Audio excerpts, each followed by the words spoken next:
Bonjour et enchanté. Aujourd'hui, je vais te parler d'un livre que j'ai adoré lire il y a quelques semaines de ça. Père riche, père pauvre, écrit par Robert Kiyosaki en 97. Il est basé sur l'intelligence financière. Il nous parle de son enfance, et plus particulièrement de ses deux éducations financières, l'une par son père riche et l'autre par son père pauvre. Tout au long de l'ouvrage, il va comparer ces deux hommes en matière d'argent, de travail et de système scolaire, éducatif. Avant de commencer, je vais vous expliquer mon ressenti après la lecture de ce livre. J'ai adoré ce livre, je l'ai trouvé très simple à lire, pas ennuyeux. Il utilisait énormément de paraboles et d'exemples tirés de sa vie qui t'inspirent, qui te donnent envie de lire le livre, de continuer chapitre après chapitre, page après page. À chaque fin de chapitre, il y a une partie développement personnel avec des questions que tu peux te poser à toi-même, travailler sur ça pour avancer, te faire ouvrir les yeux sur ce que tu as lu et appris dans ce chapitre pour te faire avancer. C'est très inspirant et c'est très utile, je te conseille de les faire. Puis une liste de toutes les phrases clés et importantes du chapitre à retenir, qui sont une grosse source de motivation pour se dire, vas-y, prends les choses en main.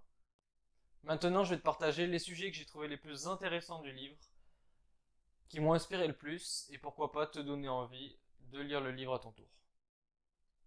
L'auteur commence par expliquer la différence entre travailler pour de l'argent et faire travailler l'argent pour soi.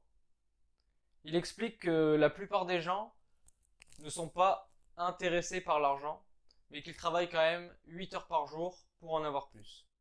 Ce n'est pas de combien d'argent tu gagnes qui est important en fin de compte, mais c'est de combien tu gardes. Il explique comment l'intelligence financière te fait gagner de l'argent et comment sans elle, tu vas en perdre. Il cite les 4 facteurs de l'intelligence financière. La comptabilité, l'investissement, comprendre le marché, puis la loi. Les gens riches possèdent des actifs, alors que la classe moyenne possède des passifs. La différence entre un actif et un actif est quelque chose qui met de l'argent sur ton compte, un passif est quelque chose qui t'en sort. Il explique comment et pourquoi les riches travaillent pour apprendre et non pas pour une sécurité. Il donne des échappatoires fiscales, légales, qu'utilisent les riches pour garder leur argent. Il dit que se concentrer uniquement sur un boulot ne te fera pas devenir riche.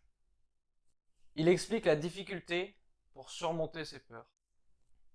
La différence entre les riches et les pauvres et la façon de gérer la peur, la paresse, les mauvaises habitudes, l'arrogance et la confiance en soi. Je vais te donner maintenant les 8 points importants du livre pour te construire ton intelligence financière et te mener à ta liberté. Avoir une bonne raison d'être libre financièrement. Trouve des activités quotidiennes pour apprendre et avancer dans ses objectifs. Apprends rapidement sur plein de sujets différents. Choisis bien tes amis et les gens avec qui tu veux travailler. Paie-toi toujours en premier pour améliorer ta discipline personnelle.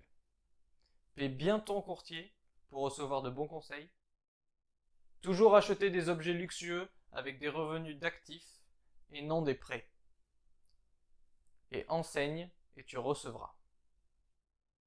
Voici tous les sujets abordés dans le livre Père riche, père pauvre. Si tu veux te procurer le livre, je t'ai mis tout simplement un lien dans la description. J'espère que la vidéo t'a plu, je t'invite à t'abonner et je te dis à bientôt.